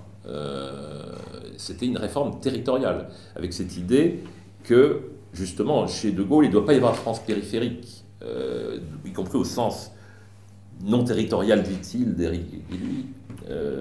Christophe Guilluy, pardon, puisqu'il dit que la France périphérique, ce n'est pas un concept territorial au sens géographique du terme, mais quand même, pour De Gaulle, la France, voilà, c'est un ensemble extrêmement fragile, des tissus cousus ensemble, comme disait Brodel, et donc il pense que sur le long terme, ce qu'il fera de toute façon ne sera pas inutile, parce qu'il aura dit poser un certain nombre de choses. Et nous ne savons pas s'il a tort ou raison. Mais est-ce que c'est pas, alors justement, est-ce que c'est pas une sorte de témoignage, martyr, comme on disait autrefois? Est-ce qu'il n'a pas manqué un peu de jugement, ou alors est-ce qu'il a manqué de jugement sur les réalités politiques, ce qui était faisable à l'époque, ou est-ce qu'il a délibérément voulu passer en force avec une chance peut-être minimale de passer, ou bien ça passait, en effet il imposait tout ce qu'il voulait tant qu'il était vivant, ou bien à 90% ça ne marchait pas, mais il témoignait pour l'avenir. Est-ce que c'est pas un peu ça? Je pense les deux. Je pense qu'il ne savait pas, comme en juin 40, comme quand il part du gouvernement en janvier 46, comme en 58. En réalité, il ne sait pas ce qui va se passer vraiment. Il ne sait pas si ça va marcher ou si ça ne va pas marcher. Mais je pense que pour lui, c'est secondaire. Ce qui compte pour lui, c'est vraiment... Je suis un peu obsédé par cette... formule sur Jean Moulin, mais il définit le gaullisme. Il dit qu'il faut incorporer l'État à la France libre. Je pense qu'il a l'idée qu'il faut greffer quelque chose de durable, de profond, dans quelque chose qui est essentiellement mouvant, qui est le monde de la politique, des besoins humains, de ce que Maurice Horiou appelait la société de la chair et du sang, c'est-à-dire en fait les rapports humains, les passions humaines, les intérêts individuels qui s'entrecroisent, qu'il faut introduire des sortes de fondements métaphysiques dans la société, incorporé, pour lui c'était l'État, parce que c'était pour lui l'élément le plus durable. Et je pense que ce calcul peut-être est fondé, c'est-à-dire que nous verrons peut-être, sous l'effet de ce que De Gaulle appréhendait, c'est-à-dire des crises majeures, qui peuvent être des crises écologiques, des crises sociales, des crises sécuritaires, enfin on peut tout imaginer. L'État, je pense que l'erreur majeure de la conception politique aujourd'hui, de la conception de la politique aujourd'hui, c'est de penser qu'on va vers quelque chose qui se déroule, alors que pour De Gaulle, il y a des choses fondamentales qui vont pas revenir, mais qui sont là, et qui seront comme une sorte de passé retrouvé le moment venu. Donc pour lui, oui, c'est pas qui tout double, c'est de toute façon, il faut le faire. Ah oui, c'est ça. Ouais. Voilà. Là, Oui, je voulais émettre sinon une réserve du moins, donner un petit élément de débat sur la question des régions, Ah oui. de la façon dont vous avez présenté le débat sur la décentralisation. Bon, il se trouve, on parlait tout à l'heure du témoignage, que moi j'ai passé une vingtaine d'années à la DATA, à la délégation à l'aménagement du territoire, et j'ai eu le plaisir d'assister à plusieurs dîners où Olivier Guichard, qui était le fondateur de cette maison, a donné un peu le dessous des cartes. C'était en 91, il était un peu en dehors du monde politique déjà, même s'il avait encore quelques mandats, et il livrait des éléments de testament, et en particulier j'ai assisté à un dîner très intéressant entre Guichard et Michel Rocard, où Guichard a expliqué un peu le dessous des cartes de la préparation du référendum de 69, en disant d'abord De Gaulle n'a pas voulu confier ce dossier au ministère de l'Intérieur. Ou du moins, il a souhaité que la DATA, qui était un peu son élément avancé sur le sujet, travaille et soit un peu le maître d'œuvre de l'opération, parce qu'il se méfiait du vieux système administratif dont on parlait tout à l'heure, départementaliste en particulier, et il savait qu'au ministère de l'Intérieur, à l'époque, la vision était quand même très départementaliste et très classique. Et donc, quelque part, dans la commande qui était donnée à la DATA, la question de la région était bien comment construire un échelon de rénovation de l'action publique, et en même temps un échelon, Dixit Guichard, donc c'est une lecture, enfin c'est pas une lecture anonyme, un échelon qui permette à une nouvelle élite politique d'apparaître. Oui, tout à fait. De façon à, quelque part, bouger la vieille élite départementale que vous avez, la République des notables que vous avez décrit tout à l'heure. Et cette opération, elle s'est faite en 3 temps. Le premier temps, il a eu lieu au moment même de la création de la DATA, en 63, où Guichard est venu plaider en disant à De Gaulle, l'aménagement du territoire, c'est pas suffisant, il faut aussi qu'il y ait l'action régionale, c'est-à-dire la préparation d'une démarche politique, et pas d'une démarche technocratique, d'une démarche politique pour réfléchir au cadre d'organisation territoriale de la France, d'où la création des premières circonscriptions régionales. Donc il y avait bien cette idée-là que la région, c'était quelque chose qui devait se construire par État. Le deuxième temps de manœuvre, là, Guichard était très fier de son coup, c'est le discours que De Gaulle a fait à Lyon en 68, le 24 mars 68, qui est un discours pour les Natariens très important, où De Gaulle dit clairement le mouvement multiséculaire qui a centralisé la France ne se justifie plus aujourd'hui.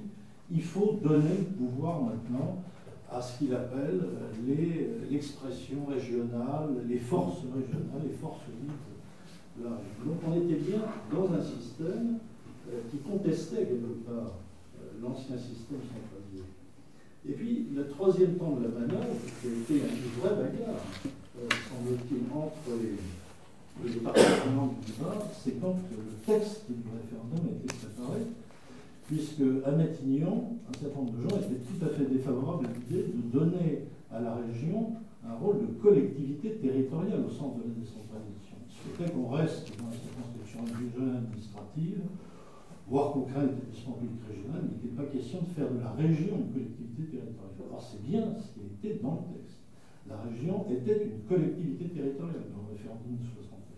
Alors certes, avec une assemblée particulière, des élus, d'ailleurs aux 3/5 de l'Assemblée, donc il y avait bien cette idée de faire émerger une nouvelle élite politique. Et l'idée, alors c'était celle de Guichard, que ça ne pouvait constituer qu'une première étape vers ce que lui, Guichard, a construit par la suite, après le départ du général de Gaulle, c'est-à-dire les établissements publics régionaux, puis la régionalisation et que la gauche fait à partir de 1980. Donc il y a deux lectures. Et pour renforcer mon propos, je citerai 3 exemples. Les hommes qui ont été choisis pour préparer tout ça. En 1965, quand le général de Gaulle lance le 5e plan, le président de la commission d'aménagement du territoire, qui était l'homme qui rédigeait la partie du plan, c'était Philippe Lamour, qui était un régionaliste convaincu, un homme pour qui la décentralisation était une bataille absolument primordiale.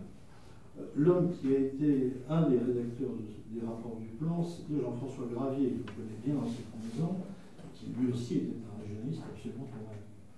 Donc, dire que dans l'esprit du général de Gaulle, c'était aussi simple, certainement pas. Je pense qu'il y avait plusieurs maisons qui cohabitaient. Vous avez raison de dire que la question de l'État était chez lui primordiale, mais je pense qu'il y avait quand même cette idée que l'État de demain, c'était plus le vieil État républicain de la 4e République. Il fallait faire autre chose, faire émerger de nouvelles élites au travers de nouvelles formes d'organisation territoriale, sans doute décentralisée. Alors, je pense un élément de débat. Non, mais tout à fait. Non, mais Olivier Guichard, c'était très clairement sa conception des choses. Et je pense que De Gaulle en était tout à fait conscient. Sur l'histoire du référendum de 69, quand même, Guichard et Jeannet étaient partisans de faire élire les représentants des économiques et sociaux, et que De Gaulle a dit non. Et quand Jeannet a parlé du territoire de la région, c'est Jeannet qui le raconte, De Gaulle lui dit il n'y a pas de territoire de la région, il n'y a qu'un seul territoire, c'est celui de l'État. Et je pense vraiment que De Gaulle s'est appuyé sur cette dynamique, parce qu'effectivement, Guichard était quelqu'un d'assez remarquable, et qu'il était tout à fait conscient de cette dynamique-là, mais c'est pas ça qui, à ce moment-là, l'intéressait et qu'il voulait. Et quand il dit à la foire de Lyon l'effort multiséculaire de centralisation qui fut longtemps nécessaire pour réaliser et maintenir son unité ne s'impose plus aujourd'hui, il parle de l'effort, parce que De Gaulle sort à peine d'une nouvelle couche de centralisation avec le décret de 64. Il dit bon, c'est plus la peine d'en rajouter, mais il dit ensuite ce sont les activités régionales qui apparaissent comme les ressorts de sa puissance économique de demain.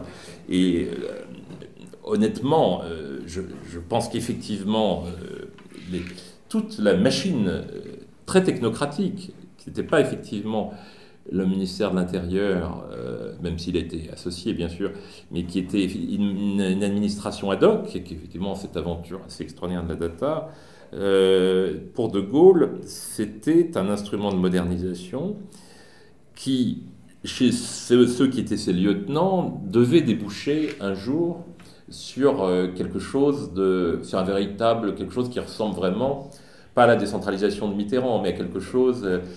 Je crois que ce n'était pas vraiment, je suis convaincu que De Gaulle ne voulait pas cela à ce moment-là. Il voulait surtout doter l'État central d'un nouveau ressort. Voilà. Mais il était tout à fait conscient qu'autour de lui, ces gens qu'il estimait et qui... Je ne dis pas qu'il a joué de leur dynamisme ou de leur énergie pour s'en servir, mais parce que pour lui, son objectif n'était pas cela. Et je pense que son tempérament était très centralisateur, ce qui fait quand même une divergence colossale avec Maurras et l'Action française, une divergence énorme, qui, à mon avis, est déterminante, pas avec d'autres figures qui se sont ralliées, qui n'ont été régionalistes que très peu, comme Barrès, et qui sont devenus qui sont revenus à l'idée centralisatrice après, ou Péguy dans un autre ordre d'idées qui avait aussi cette vision de... Donc voilà, je pense que l'instinct, le tempérament de Gaulle n'était pas décentralisateur, mais qui s'est servi un peu du ressort de cette idée qu'il fallait donner une sorte de respiration à l'organisation territoriale, et puis surtout le constat, comme vous l'avez dit, que le département qui avait été l'instrument de la centralisation s'était retourné. C'était retourné contre la puissance bienfaisante de l'État central. Et d'ailleurs, Pompidou lui-même était un peu, parce que quand Perfit raconte, toujours il y a ce malentendu autour de Perfit, de la décentralisation. Perfit raconte qu'après le départ de Gaulle, quand il venait voir Pompidou, parce qu'il voulait se faire nommer ministre de la réforme administrative, Pompidou avait tenu un discours d'un jacobinisme extrêmement ouvert, en disant que la région, c'était pas du tout le moment, que c'est vraiment, et que d'ailleurs, il trouvait que le général avait été trop loin là-dessus.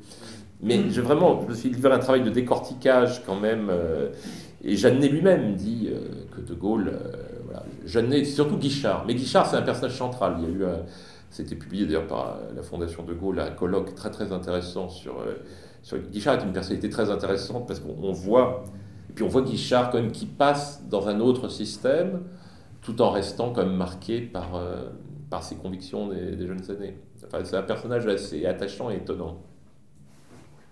Christophe. Oui, donc c'est juste une petite mise au point sur l'Espagne. Il y a un livre qui est écrit par Claude Sérillon il y a quelques temps, oui. Journaliste, mais qui était un peu critiqué là-bas. Je reprenais justement pour faire cette petite mise au point ce qui a été dit, ce qui est parlé dans les journalistes. Il y a eu deux auteurs qui ont écrit sur la rencontre en Espagne, donc deux jeunes diplomates qui étaient là, dont un s'est fait fusiller du regard en général quand il a vu. Le général s'est rendu compte que quelqu'un commence à prendre des notes de 45 minutes d'entretien. Et pour donner un petit extrait, effectivement, il y a ce que vous avez dit sur l'échange entre De Gaulle et Franco, donc que Sérillon a essayé d'inventer, mais qu'en fait, voilà, est quand même relaté par certains. Et De Gaulle, donc disant surtout à Franco, pour marquer la différence, j'ai beaucoup affaibli les partis politiques, c'est intéressant, mais je ne les ai pas détruits. Et ça, c'était une chose qu'il a dit. En plus qu'est-ce qu'il est vieux quand il a vu Franco aussi, c'est un mot qui lui a échappé, qui a été relevé par les témoins présents. Mais je pense que en voyant Franco, il pense à lui-même. Comme Valera qui est avec. Il dit ça, et il dit à ce jeune espagnol, il dit voilà, lui c'est Franco, c'est important. Il dit moi je suis le général, c'est le général de Gaulle, c'est grand, et je suis le général de Gaulle, c'est suffisant. Et il y a l'idée que voilà. Parce qu'il y a sur le voyage en Espagne, il y a le témoignage que cite Éric Roussel de l'ambassadeur de France à Madrid, qui a expliqué à Éric Roussel que c'est lui, pas le gouvernement qui n'était pas au courant, mais c'est lui, l'ambassadeur de France à Madrid, qui a convaincu De Gaulle qu'il fallait mettre autour du voyage un programme touristique en quelque sorte, mais que l'idée de Gaulle c'était d'aller voir Franco. Ouais, c'est d'aller voir Franco. Et puis il y a ce que raconte Pierre-Louis Blanc, De Gaulle rentrant à la Boisserie et redisant à peu près la même chose que ce que dit l'ambassadeur.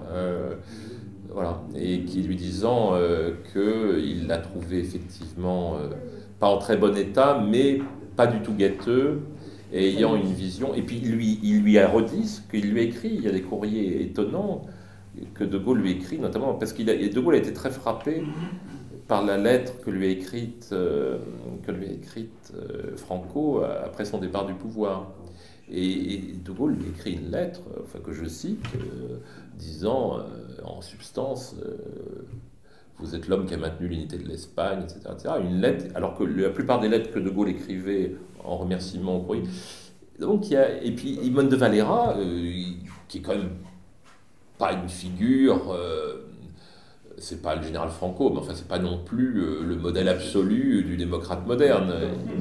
Imone de Valera aussi le fascinait à cause de cette... Alors ça, on a aussi des éléments sur ce qu'ils se sont dit, mais Imone de Valera lui a dit en particulier, vous voyez, moi au début, j'avais dit qu'il fallait faire les États-Unis d'Europe, et il dit à De Gaulle, mais j'avais tort, parce qu'en réalité, on ne peut rien faire qu'avec les nations, et je me suis trompé, etc. Et ça a beaucoup frappé De Gaulle.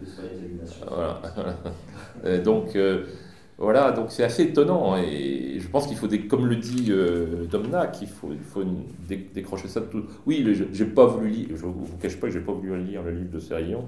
Non, qui est pas très intéressant. Parce que j'ai été énervé rien que par le ton général et le côté, le procès instruit qui me paraît totalement anachronique. Il y a une mémoire qui s'appelle oui. Pesadillas y sueños y pesadillas, rêves et cauchemars, donc écrit par cet ancien diplomate qui était en 2014, donc là c'est un témoin direct pour le coup. Oui, tout à fait. De Gaulle dormant à l'hôtel, ouais. Pas quand même à l'invitation de Gaulle, et de l'invitation de Franco ou Pardo. Il maintient la distance, c'était dont vous parliez, entre la visite privée et la visite officielle. Il est plus précisément. Oui, tout à fait. Mais il n'avait pas prévu le Quai d'Orsay, ni rien, enfin tout ça c'est fait. Par contre, il était, semble-t-il, C'est un livre que j'aurais dû lire et écrire. Et il était moins enthousiaste sur le fait d'aller en Chine. Oui, voilà.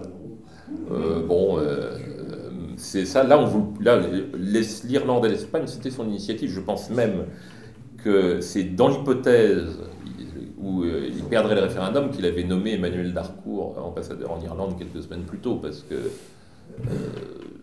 d'abord c'était un des premiers compagnons français, enfin c'était un des compagnons de la Libération, d'Harcourt, et puis le nom, tout ça, voilà, donc je pense que... On dit que Malraux n'était pas du tout content sur la jeunesse Espagne, bien sûr. Bah non. Ah oui, mais c'est Mauriac surtout qui s'est étranglé de... Oui. Mauriac s'est étranglé, et Malraux, oui, bien sûr. Mais il y a beaucoup de gens qui ont été mécontents. Hein. Alors l'amiral de Gaulle raconte qu'il en a parlé à De Gaulle. Et il dit oui, les gens vont jaser, mais que m'importe. Parce que je pense qu'il ne se situait pas sur... c'est ce que dit vraiment Domnac. Les valeurs, pour lui, c'est l'action, c'est pas des termes de moralisation. Et ce qui l'intéressait chez Franco, c'était toute la thématique de l'unité de l'Espagne et de la façon de mais avec cette réflexion qu'il a faite à Pierre Boulan, qui est très, très gaulienne, mais Dieu qu'il a eu la main lourde. C'est-à-dire qu'il savait aussi que Franco était un type quand même... et puis il avait certainement en mémoire aussi l'histoire, enfin le fait que l'affaire de l'attitude de Franco vis-à-vis d'Hitler après la défaite de la France, enfin, je pense qu'il avait tout ça présent à l'esprit et qui était... Voilà, et que le fait que Franco, justement, avait voulu éviter ça pour des raisons aussi qui tenaient à l'unité de l'Espagne, à la guerre civile récente. Tout ça est décroché de considérations morales. Oui, je pense que ça mérite d'être creusé. Une ultime question. Jean-François, oui, je vous en prie. Oui, alors, au moment de la campagne présidentielle, Fillon dit, De Gaulle a accepté le programme du CNR en 1944 pour contenter les communistes, pour faire une concession aux communistes. Au demeurant, Antoine Pro, historien, un peu cet avis que c'était vraiment une concession au Parti communiste, que sera liée aux nationalisations, à la planification, etc. Personnellement, je ne le crois pas du tout. D'abord, c'est pas De Gaulle, bon, amnistier Torres pour des raisons politiques, d'accord, mais prendre des options fondamentales pour faire plaisir au Parti communiste, ça, non. Bon. Et puis, quand on lit tous ces discours en Angleterre, c'est pas du tout le conservatisme, le libéralisme. Enfin, c'est vraiment, effectivement, le programme du CNR. Voilà, c'est très révolutionnaire. Il se moque précisément des vieux généraux, des vieux politiciens, des vieux banquiers, etc. Donc je pense que De Gaulle était sincèrement attaché à une réforme des structures de la France et que le programme du CNR, d'ailleurs, bon, le CNR est quand même une empreinte gaulliste, lui convenait, enfin, voilà. Oui, Alain Supiot, donc, il a fait on lui a fait faire une communication, on lui avait demandé une communication pour le colloque sur 60 ans de la 5e, sur y a-t-il une constitution sociale de la 5e République? Et en juriste, il a répondu oui. Il a montré par un certain nombre d'éléments extrêmement précis, techniques et juridiques, que la Constitution de 58 et tout l'héritage constitutionnel auquel elle s'adosse par la volonté de De Gaulle est porteuse d'une constitution sociale dont l'affaiblissement a été organisé, enfin, qui a été en partie vidé de sa substance, mais que voilà. Et donc il dit lui-même que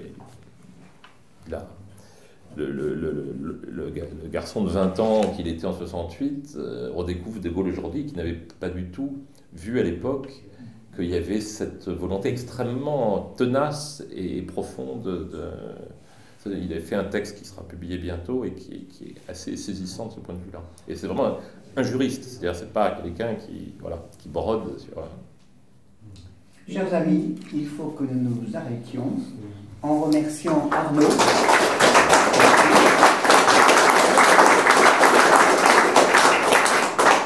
Nous espérons d'ailleurs que Alain Supiot viendra. Oui.